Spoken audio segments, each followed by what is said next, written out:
नमस्कार, ANB news देख रहे हैं आप और मैं हूं आपके साथ पल्लवी राजपूत और हमारे खास बुलेटिन 3 बजे 3 खबरों में आप सभी का स्वागत है। बुलेटिन में खबरों की ओर बढ़ने से पहले 3 तस्वीरें हम आप तक पहुंचा देते हैं। ये 3 वही तस्वीरें हैं जिनके बारे में आज के इस बुलेटिन में हम चर्चा करने वाले हैं। पहली तस्वीर है, चीन पर चर्चा को लेकर एक बार फिर से बहस छिड़ चुकी है। दरअसल राष्ट्रीय स्वयंसेवक के सरसंघचालक मोहन भागवत ने चीन को लेकर एक बयान दिया और उस बयान के बाद से सियासत गर्मा गई है। राहुल गांधी ने उस पर पलटवार किया है। दूसरी तस्वीर आप देख लीजिए, मध्य प्रदेश में एक बार फिर से कांग्रेस को बड़ा झटका लगता हुआ नजर आ रहा है। जानकारी हम आपको दे दें कि मध्य प्रदेश के एक और कांग्रेस विधायक ने पार्टी छोड़ दी है। मध्य प्रदेश कांग्रेस को एक और बड़ा झटका लगा है। एक और विधायक ने कांग्रेस का हाथ छोड़कर कमल का हाथ थाम लिया है, कमल थाम लिया है। तीसरी तस्वीर, चिराग पासवान को एक बार फिर से सीता माता की भक्ति करने की याद आ रही है। सीतामढ़ी में उन्होंने सीता मैया का एक बड़ा और भव्य मंदिर बनाने का ऐलान कर दिया है। तो ये 3 तस्वीरें और इन 3 खबरों पर आज के बुलेटिन में हम विस्तार से चर्चा करेंगे।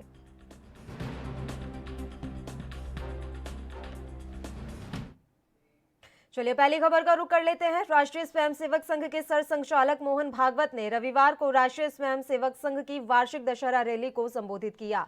इस दौरान उन्होंने कहा कि भारत को चीन के खिलाफ बेहतर सैन्य तैयारियां करने की जरूरत है। संघ प्रमुख ने कहा कि अब कई देश चीन के सामने खड़े हैं। मोहन भागवत ने कहा, चीनी घुसपैठ पर भारत की प्रतिक्रिया से चीन सख्ते में है। चीन की अपेक्षा भारत को अपनी शक्ति और दायरा बढ़ाने की आवश्यकता है। चीन ने महामारी के बीच में हमारी सीमाओं का अतिक्रमण किया। चीन की विस्तारवादी प्रकृति से पूरी दुनिया अवगत है। ताइवान और वियतनाम इसका उदाहरण है। अब मोहन भागवत के बयान को लेकर राहुल गांधी ने पलटवार किया है। उन्होंने ट्वीट किया, भागवत जी अंदर ही अंदर सच से वाकिफ हैं, बस वह इसका सामना करने से डरते हैं। राहुल गांधी ने ट्वीट करते हुए लिखा, भागवत जी अंदर ही अंदर सच से भली भांति परिचित हैं, बस वह इसका सामना करने से डरते हैं। सच ये है कि चीन ने हमारी जमीन ले ली है और भारत सरकार और आरएसएस ने इसकी अनुमति दी है। यह पहली बार नहीं है जब राहुल गांधी ने चीन को लेकर सरकार पर इस तरह से निशाना साधा हो।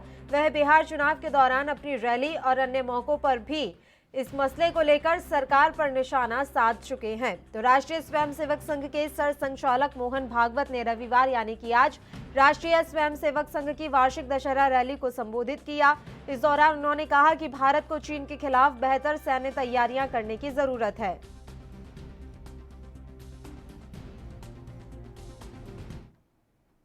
और खबर पर तमाम जानकारी के साथ हमारे सहयोगी सुनील हिमाचली इस समय फोन लाइन पर जुड़े हुए हैं। सुनील, पूरी जानकारी हम आपसे चाहेंगे। चीन को लेकर एक बार फिर से बहस छिड़ गई है और इस बार राहुल गांधी ने आरएसएस पर भी निशाना साधा है। बड़ा बयान उन्होंने दिया है कि चीन ने हमारी जमीन ले ली है और इसकी अनुमति बीजेपी और आरएसएस ने दी है। देखिए पल्लवी, सीधी सी बात है कि लगातार 4 महीने के लगभग वक्त हो गया है जब राहुल गांधी जो हैं लगातार ये बयान दे रहे हैं कि चीन ने जो है भारत के कुछ एक हिस्से पर कब्जा किया हुआ है और भारत सरकार इस तरीके से जो है वो चीजें छुपा रही है। लगातार उन्होंने सोशल मीडिया के जरिए ऐसे बयान भी दिए हैं।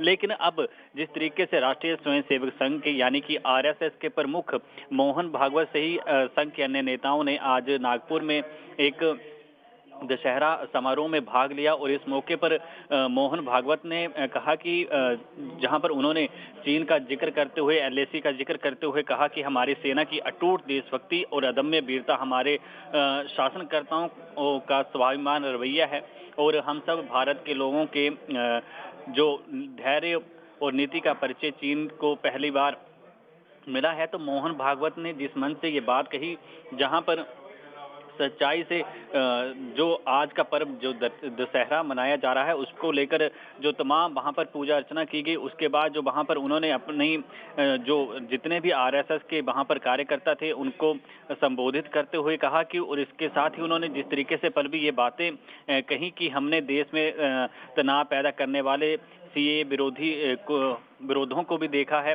और इससे पहले इस पर लोग आगे चर्चा कर चुके हैं। लेकिन जिस तरीके से वर्तमान में किसान बिल को लेकर तनाव की स्थिति बनी हुई है तो उसको लेकर भी राहुल गांधी जो है वो लगातार सवाल पर सरकार से सवाल उठाते रहे हैं। लेकिन अब चीन घुसपैठ पर भारत की प्रतिक्रिया से चीन में क्या होगा ये वक्त वक्त पर हमें देखने को मिला है और कई बार मीटिंगें भी हो चुकी हैं। लेकिन अब आरएसएस के जो प्रमुख हैं मोहन भागवत, उनका एक बयान देना और ऐसे मौके पर देना जहां पर जो मसला पूरी तरह से हिंदुत्व और हिंदू धर्म से जुड़ा हुआ है और दशहरा उत्सव पर जब संघ मुख्यालय नागपुर में आयोजित वार्षिक समारोह को संबोधित करते हुए जब उन्होंने ये बातें कही, तो उससे कहीं ना कहीं चीन एक बार कोई ना कोई हरकत नापाक पाकिस्तान पर के साथ। सवाल ये जरूर है सुनील कि अभी बड़ा कंफ्यूजन है। देखिए, लगातार विपक्ष की तरफ से ये बात कही जाती रही है कि चीन ने हमारी जमीन ले ली है,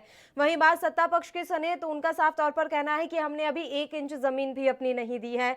इस तरह का विरोधाभास लगातार बना हुआ है। सेना की तरफ से भी इस तरह का बयान आता है कि हाँ, हालात तनावपूर्ण हैं, लेकिन ऐसा नहीं है कि चीन ने हमारी जमीन पर कब्जा कर लिया हो या हमने अपनी जमीन उन्हें दे दी है। तो विरोधाभास लगातार बना हुआ है और वाकई में अब तो सब सच जानना चाहते हैं कि सच है क्या, वाकई में एलएसी पर क्या कुछ स्थिति बनी हुई है, चीन कितना अंदर तक आ चुका है, हमारी स्थिति क्या है, हम अभी किस पोजीशन पर है। ये तमाम बातें जो वाकई में अभी जनता भी जानना चाहती है, देश जानना चाहता है। देखिए पल्लवी, सीधी सी बात है कि चीन के मसले को लेकर एलएसी पर जो कुछ स्थिति बनी है, हम अपने दर्शकों को पूरी जो भी है हर एक अपडेट साझा करते रहे हैं। और एलएसी पर अब तनाव की स्थिति है वो कुछ एक वक्त से कम है। हालांकि आपको 1962 की याद दिला दूं, जब 1962 में आजकल के ही जो दिन थे उनमें जो है चीन ने घुसपैठ की थी और घुसपैठ करते हुए किस तरह से भारत की पीठ पर छुरा घोंपने का जो काम किया था। हालांकि उस वक्त भी जो थी चीन मुकर गया था कि उसके ना कोई सैनिक घायल हुए हैं, ना ज्यादा सैनिकों की शहादत हुई है। और ऐसी ही स्थिति अब वर्तमान में 3-4 महीनों से बनी हुई है और चीन लगातार जो है वो बौखलाया हुआ है, क्योंकि वहां पर जिस तरीके से एलएसी पर उसने गतिविधि की। और एक बात और निकलकर अब पल्लवी सामने आ रही है कि भारत को घेरने के लिए चीन पिछले कई साल से बड़े पैमाने पर जो पड़ोसी देशों में निवेश कर रहा है। अब श्रीलंका पर तो चीन का कर्ज इतना बढ़ गया है कि उसे अब अपने भविष्य की चिंता सताने लगी है। और भारत जो है वो लगातार अपना हर तरीके से अपने भविष्य की चिंता सता रही हो और तमाम तनावपूर्ण हालात में वो हकीकत भी जान रहा हो कि ये नया भारत है, लेकिन हमारे देश में चीन के इस मसले पर इस समय जबरदस्त सियासत हो रही है और विपक्षी दल जो हैं इस मसले पर राजनीतिक रोटियां सेकने से बिल्कुल भी नहीं कतरा रहे हैं। शुक्रिया सुनील, आप हमारे साथ जुड़े, तमाम जानकारी आपने हम तक पहुंचाई। अगली खबर का रुख कर लेते हैं। मध्य प्रदेश में 28 सीटों पर होने जा रहे उपचुनाव के बीच कांग्रेस को एक और बड़ा झटका लगा है। दमोह से कांग्रेस विधायक राहुल लोधी ने अपने पद से इस्तीफा दे दिया है। उन्होंने अपना इस्तीफा विधानसभा के सामयिक अध्यक्ष रामेश्वर शर्मा को सौंप दिया। जानकारी के मुताबिक कमलनाथ को इस बात की आशंका थी कि राहुल लोधी उनका साथ छोड़ सकते हैं। इस दौरान उन्होंने लोधी से बात भी की थी, लेकिन उपचुनाव के पहले यह कांग्रेस के लिए एक और बड़ा झटका माना जा रहा है। इसके बाद उन्होंने सीएम शिवराज सिंह चौहान और प्रदेश अध्यक्ष वीडी शर्मा की उपस्थिति में बीजेपी में शामिल हो गए। बीजेपी में शामिल होने के बाद उन्होंने कहा कि मैं चाहता हूं कि मध्य प्रदेश उपचुनाव भाजपा सभी सीटों पर जीते। जुलाई में राहुल लोधी के चचेरे भाई प्रद्युमन सिंह लोधी ने मलहरा के विधायक पद से इस्तीफा देकर बीजेपी का दामन थाम लिया था। अब वे बड़ा मलहरा से बीजेपी के टिकट पर उपचुनाव लड़ रहे हैं।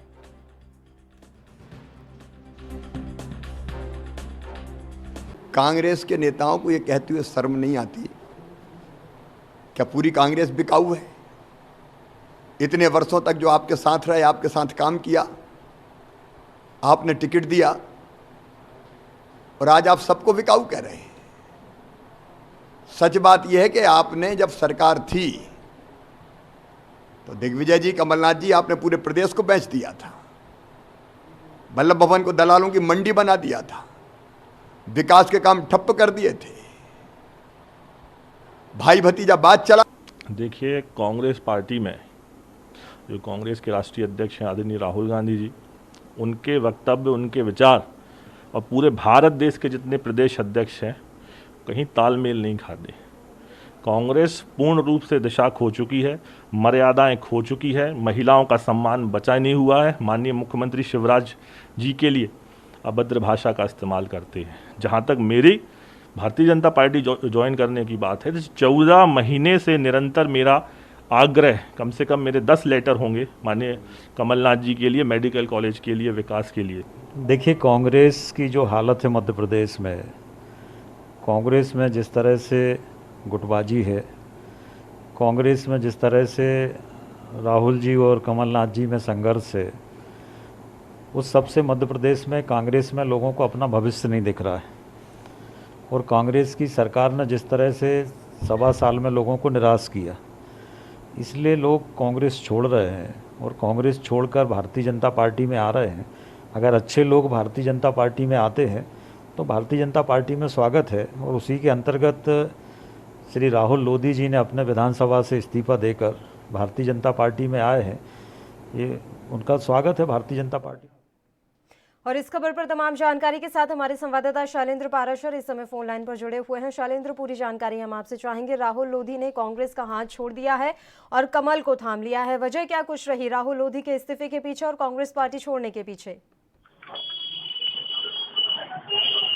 बिल्कुल पल्लवी, बता दूंगा जिस तरह से राहुल लोधी अब कांग्रेस से इस्तीफा देने के बाद बीजेपी में शामिल हुए, तो लगातार यहाँ पर दौर चल रहा है। बीजेपी कांग्रेस से जो बड़े दिग्गज है एक दूसरी पार्टी का दामन थामते नजर आ रहे हैं। तो यहाँ मुख्य बात अगर हम करें तो यहाँ पर लगातार जिस तरह कवायद चल रही थी राहुल लोधी की, लंबे समय से बीजेपी के बड़े आला कमान के अधिकारी संपर्क में थे। तो यहाँ पर देखने में ये आ रहा है कि चुनावी दांवपेच के तहत कई टिकट ना देकर और तमाम ये अटकलें सामने आ रही हैं कि कार्यकर्ता जिस तरह रूट रहे हैं, बहस पैदा गई, पदाधिकारी अपना जमीनी वहाँ पर खोते नजर आए। तो इन तमाम चीज़ों को लेकर यह आज राहुल लोधी का इस्तीफा दिया गया और साफ तौर पे इसको लेकर बीजेपी बड़ा एक प्रहार कांग्रेस पे करती नजर आ रही है। बिल्कुल शैलेंद्र, आप लगातार हमारे साथ जुड़े रहिए। तो आपको ये जानकारी हम दे दें कि राहुल लोधी ने कांग्रेस पार्टी छोड़ दी है और भारतीय जनता पार्टी का दामन उन्होंने थाम लिया है। काफी कुछ वजह इसके पीछे सामने निकल कर आ रही है, लेकिन जिस तरह से उपचुनाव से पहले ये इस्तीफा दिया गया है वो वाकई में कांग्रेस के लिए एक चिंता का विषय है। एक छोटे से ब्रेक के लिए हम यहाँ रुक रहे हैं, फौरन हाजिर होंगे।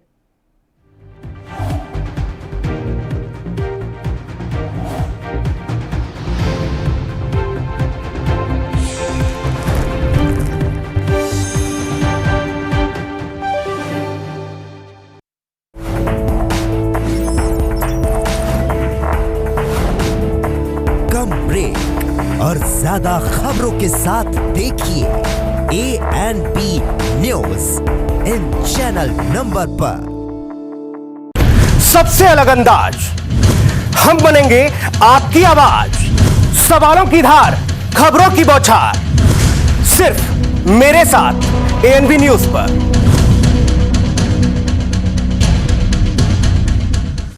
क्या आप दुबले पतले कमजोर हैं? आपकी सेहत नहीं बनती, भूख कम लगती है, वजन नहीं बढ़ता? दरअसल मेन बात खाना पीना खाना नहीं है, मेन बात है खाया पिया लगना। और अगर खाया पिया लगेगा ही नहीं तो सेहत बनेगी कैसे?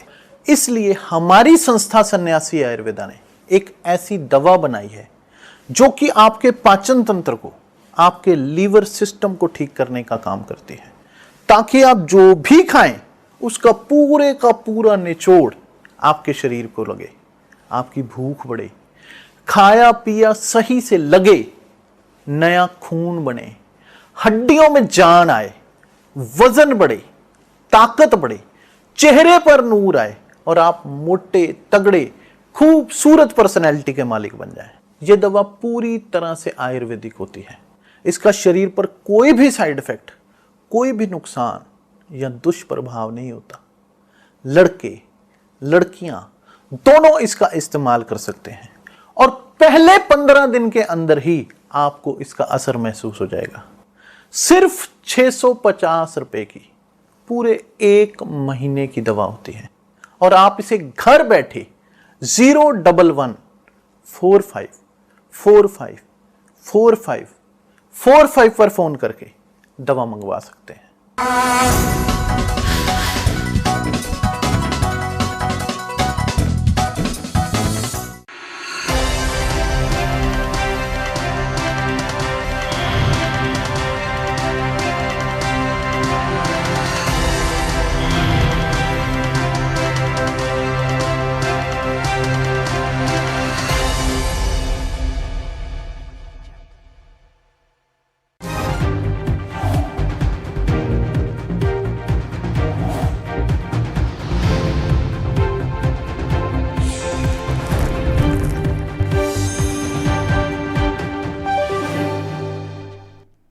के बाद एक बार फिर से आप सभी का स्वागत है। ब्रेक पर जाने से पहले हम बात कर रहे थे कि मध्य प्रदेश कांग्रेस के लिए एक और बड़ा झटका यहां पर सामने आया है। दरअसल उनके एक और विधायक ने पार्टी छोड़ दी है और बीजेपी का दामन थाम लिया है। हमारे संवाददाता शैलेंद्र लगातार हमारे साथ फोन लाइन पर जुड़े हुए हैं। शैलेंद्र, आपसे हम ये भी जानकारी चाहेंगे कि उपचुनाव से पहले इस तरह से कांग्रेस के एक और विधायक का साथ छोड़ जाना कांग्रेस के लिए कितना बड़ा नुकसानदायक हो सकता है? बिल्कुल पल्लवी, बताना चाहूंगा जिस तरह से दमोह क्षेत्र के विधायक राहुल लोधी द्वारा कांग्रेस को छोड़कर बीजेपी में शामिल हुए तो एक बड़ा निश्चित झटका होगा। और लगातार बीजेपी को प्रदेश में हो रहे उपचुनाव को लेकर केवल 7-8 सीटों की जद्दोजहद थी और एक और विधायक छोड़ने को के बाद अब कांग्रेस के लिए बड़ी चुनौती हो जाएगी। जिस तरह से कांग्रेस के लगातार विधायक बीजेपी छोड़ने के बाद कांग्रेस छोड़ने के बाद बीजेपी में शामिल हुआ तो बीजेपी के लिए एक बड़ी राहत नजर आ रही है। पल्लवी, तमाम जानकारी हम तक पहुंचाने के लिए।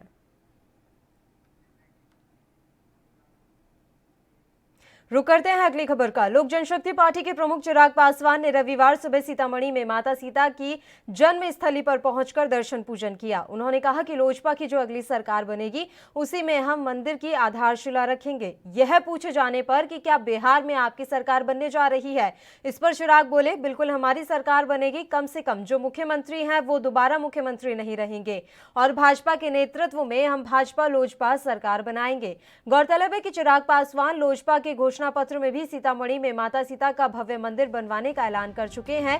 रविवार को उन्होंने कहा, मैं अयोध्या में बन रहे भव्य राम मंदिर से भी भव्य राम मंदिर यहां पर बनवाऊंगा।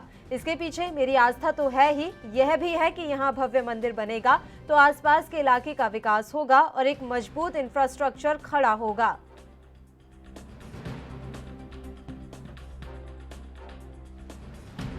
मेरी व्यक्तिगत आस्था तो है ही, पर कहीं ना कहीं माता सीता प्रतीक है नारी शक्ति का भी।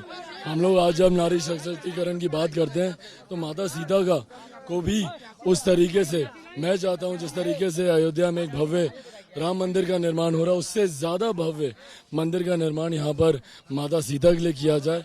और इससे मेरी दोनों सोच है, मेरी आस्था तो है ही, पर कहीं ना कहीं हमारे बिहार के विकास में भी, राजस्व के विकास में भी इसका योगदान रहेगा। हम माता सीता के बिना अधूरे हैं और माता सीता भगवान राम बिना अधूरी हैं। इन दोनों का एक साथ होना जरूरी है और इसीलिए मैंने अपने मैनिफेस्टो में भी लिखा, मैं चाहता हूं कि अयोध्या से लेकर यहां तक एक सिया राम सेतु, एक कॉरिडोर का निर्माण किया जाए ताकि जो भी अयोध्या जाए दर्शन के लिए वो उसके बाद माता सीता के पास जरूर आए उनके आशीर्वाद लेने।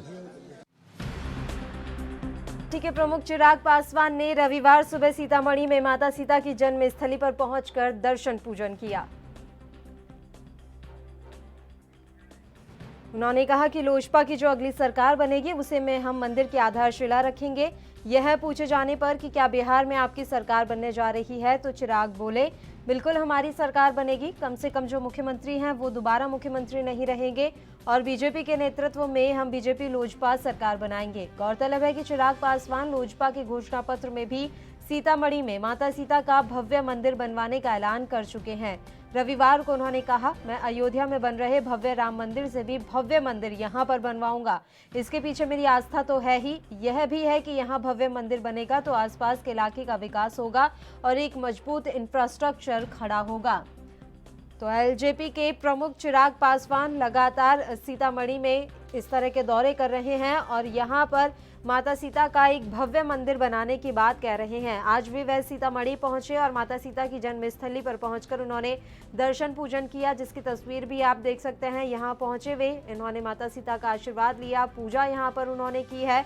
रामनवमी का भी मौका रहा, इसलिए भी चिराग आज सीतामढ़ी में पहुंचे। सीता माता के मंदिर उन्होंने पहुंचकर दर्शन पूजन किया। इसके बाद मीडिया से भी मुखातिब हुए चिराग पासवान और इस दौरान उन्होंने तमाम बातें कही। उन्होंने साफ तौर पर कह दिया है कि बिहार में एलजेपी की ही सरकार बनेगी। कम से कम वो मुख्यमंत्री तो नहीं रहेगा जो इस समय है, तो अनजाने में ही सही या यूं कहें कि उन्होंने निशाना साधा है नीतीश कुमार पर और एक बार फिर से जो कड़वाहट है वो सामने आ गई है। उन्होंने कहा है कि वर्तमान में जो मुख्यमंत्री हैं वो दोबारा मुख्यमंत्री नहीं रहेंगे, इतना हमें विश्वास है। एक बार फिर से उन्होंने बीजेपी प्रेम अपना जगाया और ये बयान दिया है कि बीजेपी और एलजेपी मिलकर बिहार में सरकार बनाने जा रही है। लगातार एलजेपी प्रमुख चिराग पासवान की तरफ से इस तरह के बयान दिए जाते रहे हैं। वो बार बार बीजेपी के तरफ से इस तरह के बयान देते हैं और उन्होंने कहा है कि राज्य में बीजेपी और एलजेपी ही सरकार मिलकर बनाएंगे।